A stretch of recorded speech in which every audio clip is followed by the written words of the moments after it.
Mataas ang pangarap, bituin sa kalangitan.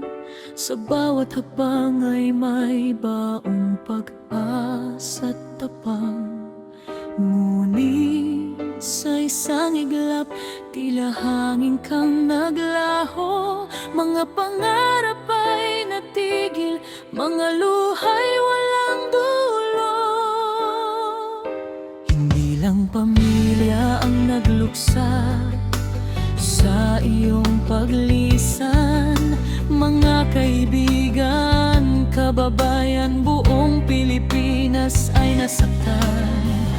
Bawat kandil ay may dalang panalangin at tanong, hanggang kailan mananatiling tahimik ang panahon. Isang buwan na ang lumipas, sugat ay sariwa pa. Katotohanan ay hinahanap, pag-asa'y di nawawala. Nasaan ang hustisya? Kailan ito darating? Bakit tila napakalayo ng liwanag na hinihiling? Hustisya ba'y para lamang sa may kapangyarihan, o para sa bawat pusong naghihintay ng kasagutan?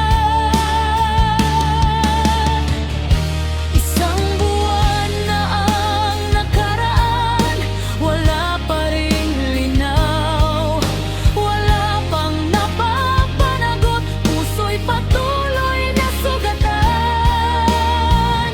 Hanggang kailan maghihintay ang bawat umiiyak?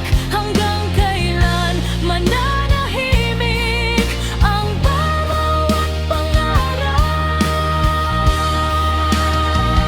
Saan patutungo ang trahedyang ito sa ating bayan? Saan hahantong ang luha ng bawat nagmamahal?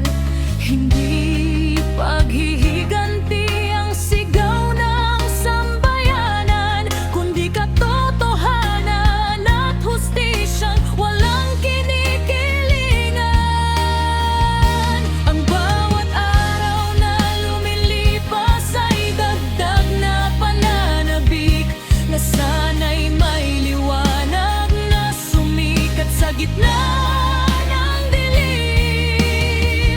Hindi matutumbasan ng luha ang nawalang buhay, ngunit ang katotohanan ay maaaring magbigay ng kapayapaan.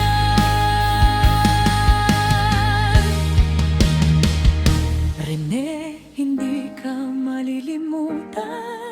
Sa puso ng bayan ay mananatili ang iyong pangalan.